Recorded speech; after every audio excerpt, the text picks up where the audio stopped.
પણ તમને ના ખબર હોય કે તમારી કુળદેવી છે કે નહીં આપણા ઘરે, તેના માટે ખાસ કરીને એક ઉપાય કરજો. પણ આજની વસ્તી હોય ને તો સ્વાર્થ માટે ભાગે છે, કુળદેવી માટે નહીં ભાગતા. આજ કોઈ વસ્તી કેટલાક પ્રકારના મનુષ્ય ત્યાગ કરવા પડે ત્યારે કદાચ કોઈ દેવીની કૃપા મળે ને. પણ તમે ભક્તિ કરતા હોય ને એટલે ભક્તિમાં ત્યાગ તો આવશે જ. ઘણા ત્યાગ આવે, તમારે બહુ બધું ત્યાગ કરવું પડે, પણ એ તમારી પરીક્ષા કહેવાય. જે પરીક્ષામાં પાર થાવ ને તો તમારી કુળદેવીની કૃપા તમને મળે. પણ તમારી વસ્તીએ કદાચ એને પૂંજી ના હોય, કોઈ એની ભક્તિ ના કરી હોય, અથવા તો કોઈ એની સેવા ના કરી હોય, તાર કદાચ એની વસ્તી હોય એ ફરે ભટકે, ખાસા વર્ષો લગીને એની કુળદેવી ના મળે.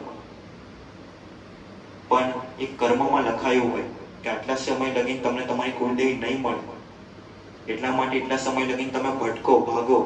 તમારા કર્મને, તમારે કંઈક એવા ખોટા કર્મ થઈ ગયા હોય તમારા વડીલોથી, એના કારણે તમે ભટકો.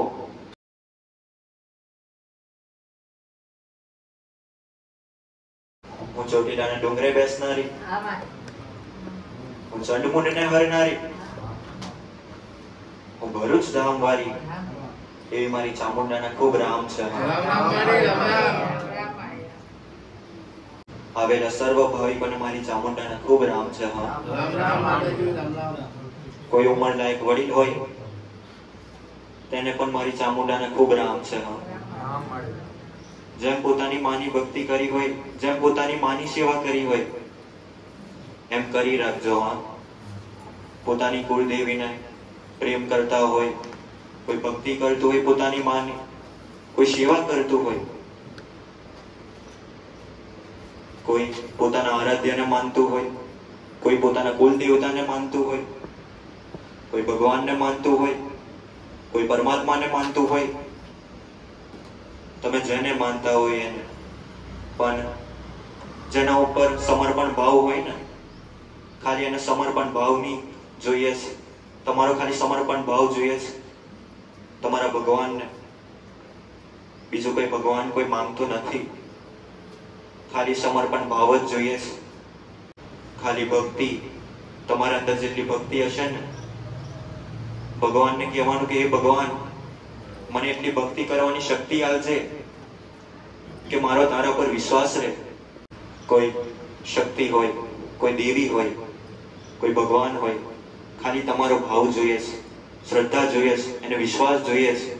કોઈ પણ જાતનો તમારો કોઈ ભગવાન હોય ને, એ કશું તમારા પાસે મંગાવતો નથી કે મારા માટે આટલું લઈને આવજે, કે મારા માટે આટલા 2 ટાઈમના દીવા કરજે, કે મારી આરતી કરજે.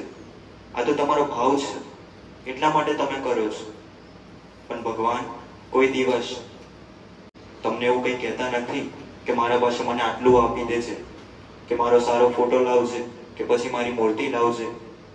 પહેલાના વડીલો હતા, તમારા વડીલો, તમારા વડવા, તમારા જૂના રાજા સમયમાં, તો પહેલાના સમયમાં તો કોઈ મૂર્તિ કે કોઈ ફોટા હતા નહીં.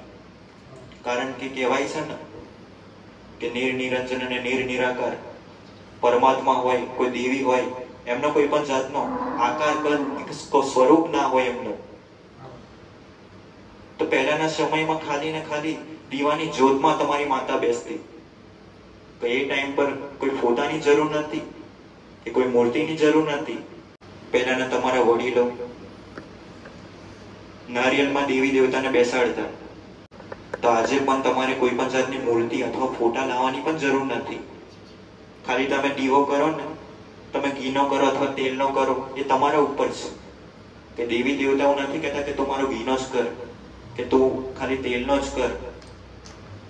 તમે પાણીના દીવો પણ કરો ને તો બી દેવી દેવતા સ્વીકાર કરે આજે સમયમાં. દીવા તો એટલા માટે કરવાના કે માં આપણી સ્થિર થાય અગ્નિમાં, એટલા માટે દીવા કરવાના હોય. પણ જેને જેવી રીતે ભક્તિ કરી હોય એવી રીતે, જેને જેવી સેવા કરી હોય એને એવી રીતે કદાચ મારો ભગવાન કે કોઈ દેવી એને કૃપા આપે.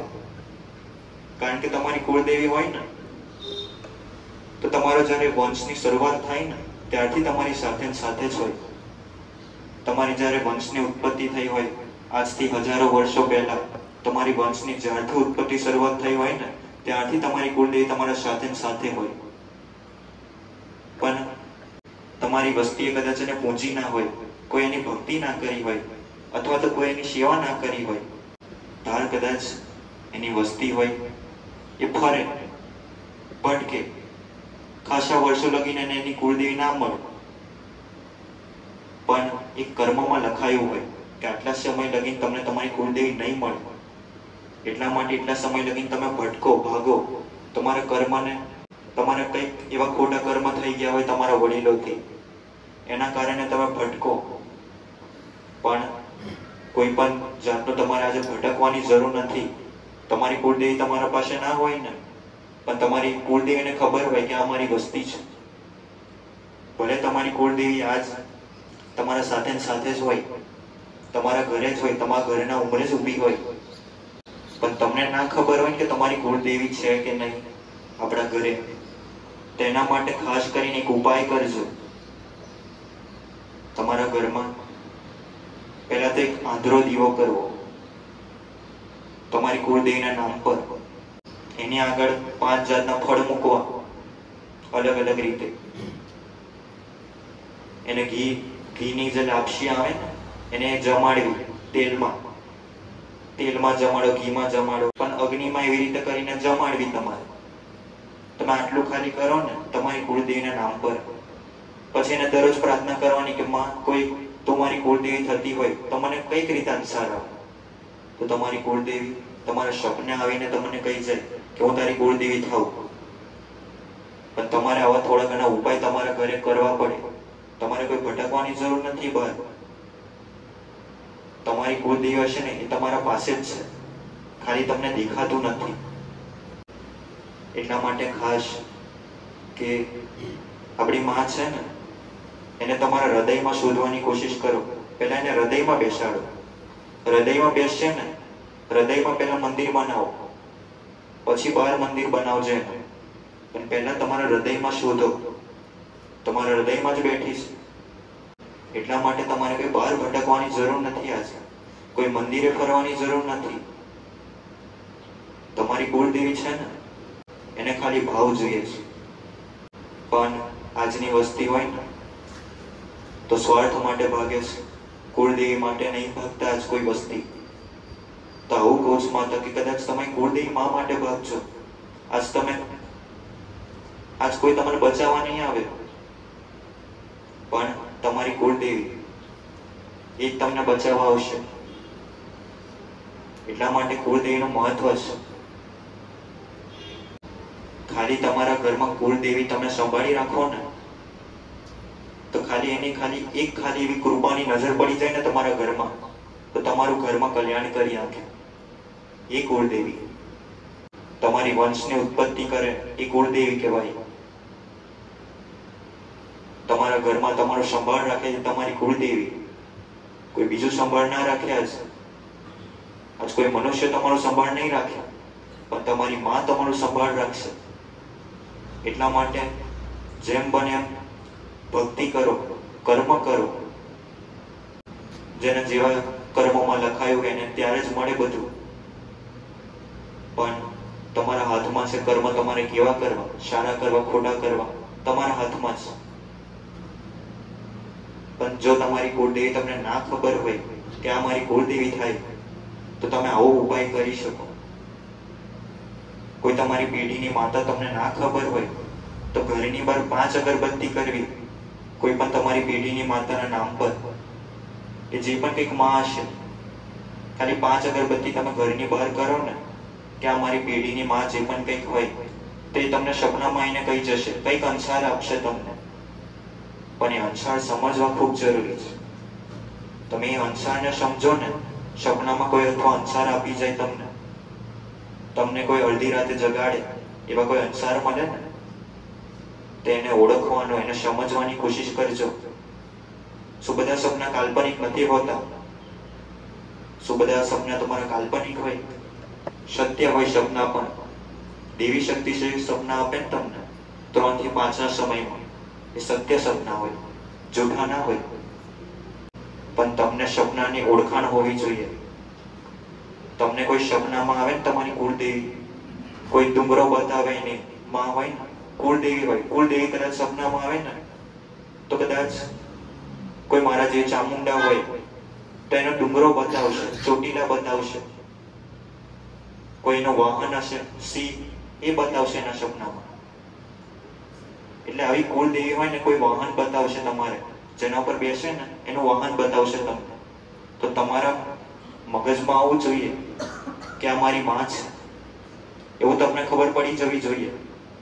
કોઈ મેલડી હોય તે કોઈ તમને બુટિયા સ્વરૂપે કદાચ તમારા સપનામાં આવે, કોઈ અંસાર આપે તમને, એ તમને ખબર પડવી જોઈએ. એના વાહન પર બેસીને જે વાહન પર એના તમને સપના આવશે, પણ એ સમજવાની શક્તિ તમારા અંદર હોવી જોઈએ, સમજ શક્તિ હોવી જોઈએ. એટલા માટે તમે કોઈ પણ સપના જોતા હોય, સપના આવે તો ભ્રમ નથી હોતા, અડધા સપના. તમે જે પણ કંઈક દેવી શક્તિ સપના આપશે ને તે બહુ તો બહુ ખાલી 5 સેકન્ડના સપના હોય, વધારે ના હોય. પણ જે તમને જેટલો સપનો આવે ને એને સમજવાની કોશિશ કરજો, એને સમજવાનો પ્રયત્ન કરજો, તો જ તમે સમજી શકશો. એટલા માટે પહેલા તો ઓળખો, દેવી શક્તિને ઓળખો. જેમ તમે દેવી શક્તિને ઓળખશો ને એમ ધીમે ધીમે તમે આ દેવી દેવતાના વ્યવહાર ન્યાય કરી શકશો. એટલા માટે એને સમજો. પહેલા તો ઓળખો, દેવી શક્તિને ઓળખો. જેમ તમે દેવી શક્તિને ઓળખશો ને એમ ધીમે ધીમે તમે આ દેવી દેવતાના વ્યવહાર ન્યાય કરી શકશો. એટલા માટે એને સમજો. તમને કોઈ પણ ઈચ્છા થતી હોય તો એનો ઈચ્છાનો ત્યાગ કરતા શીખજો. કારણ કે ઈચ્છા કોઈ દિવસ તમારી પૂરી ના થાય આજ. કારણ કે ઈચ્છા કરો ને એટલે ઈચ્છાનો મોહ જાગી જાય તમને, પણ એ ઈચ્છા ક્યારેય મોહમાં પરિવર્તન થઈ જાય અને એ જ મોહ તમને ડૂબાડી નાખે. એટલા માટે ઈચ્છાનો ત્યાગ કરતા શીખજો. કારણ કે ઈચ્છા જ પૂરી ના થાય તમારી, તમારા મનમાં કરેલી ઈચ્છાઓ એને ત્યાગતા શીખી જજો, એને સમર્પણ કરતા શીખી જજો. જે ભગવાનને માનતા હોય, જે દેવીને માનતા હોય કે તું કરે તો ઠીક છે, ના કરે તો પણ કઈ વાંધો નહીં, પણ ઈચ્છાનો ત્યાગ કરી દો. કારણ કે તમારા મનમાં હજારો પ્રકારની ઈચ્છાઓ ઉત્પન્ન થશે, પણ એ ઈચ્છાથી પરે જતા શીખો. કેટલાક પ્રકારના મનુષ્ય ત્યાગ કરવા પડે ત્યારે કદાચ કોઈ દેવીની કૃપા મળે ને. એટલા માટે ત્યાગ ખૂબ જરૂરી છે. તમે જેમ જેમ ત્યાગ કરશો ને, જેમ જેમ સત્યના રસ્તે જશો ને એમ એમ ધીમે ધીમે તમે ત્યાગ કરતા શીખી જશો. સત્ય બોલતા શીખી જશો ને જ્યારે, ત્યાં ધીમે ધીમે તમે બધું ત્યાગ કરતા શીખશો. પણ તમારી અંદર સત્ય ગુણ તો હોવા જ જોઈએ. જેમ બને એમ તમારા અંદર સત્ય ગુણ ઉતારતા શીખજો. ત્યાગનું મહત્વ છે. એક મનુષ્ય જો ત્યાગ કરે ને તો એની પાછળ એની દેવીઓ એની પાછળ જાય, એને ત્યાગ કરવા પડે. પણ આજ મનુષ્ય સાંસારિક જીવનમાં પડ્યો છે, એના કારણે ત્યાગ કશું ના કરી શકે. પણ જો મનુષ્યની અંદર સત્યતાના ગુણો હોય ને, થોડા ઘણા ગુણ ઉતારી લે સત્યતાના, થોડો સાત્વિક રહે, થોડી સત્ય રીતે ભક્તિ કરે, નીતિના પૈસા કમાવે, નીતિની લક્ષ્મી એના ઘરમાં લાવે, અનીતિને કોઈ પણ લક્ષ્મી એના ઘરમાં લાવે નહીં, તો ધીમે ધીમે આવું બધું કરો ને તમે તો તમારી કુળદેવીની તમને કૃપા મળે. પણ તમે ભક્તિ કરતા હોય ને એટલે ભક્તિમાં ત્યાગ તો આવશે જ. ઘણા ત્યાગ આવે, તમારે બહુ બધું ત્યાગ કરવું પડે, પણ એ તમારી પરીક્ષા કહેવાય. જે પરીક્ષામાં પાર થાવ ને તો તમારી કુળદેવીની કૃપા તમને મળે. એટલા માટે કોઈ પણ દેવી શક્તિની તમે ભક્તિ કરતા હોય ને એટલે પરીક્ષા આવે આવે ને આવે જ. તમારો ખાલી એક જ વિશ્વાસ ભગવાન કે કોઈ માતાજીને જોઈએ. તમે કોઈ એકના જ થાવ, કે 1000 ભગવાનના ના થાવ. તમે 1000 ભગવાનના તમે થઈ જાઓ ને હાજર ના મળે. તમારો વિશ્વાસ જેના ઉપર ટક્યો હોય ને તમે એના જ થાવ. એટલા માટે કોઈ એક જ દેવી દેવતા ઉપર વિશ્વાસ ટકાવો. તમારો એક જ ભગવાન ઉપર તમારો વિશ્વાસ ટકાવો કે ભગવાન તું, તારા સિવાય કોઈ નહીં. એમ કદાચ આવી રીતે સમર્પણ કરી દો ને અને એની ખાલી ભક્તિ કરી રાખો ને તો તમે એના કૃપા હેઠળ પહોંચી શકો. કારણ કે તમે 5 દેવી દેવતા હોય ને પાંચે પાંચનું તમે ના થઈ શકો, એટલા માટે તમે કોઈ એકના જ થાવ. એટલા માટે ભક્તિ કોઈ એક દેવીની કરો અથવા કોઈ એક દેવી દેવતાના કરો, જેને સમર્પણ ભાવ આપો. ભલે મારા આશીર્વાદ છે. હા, રામ રામ.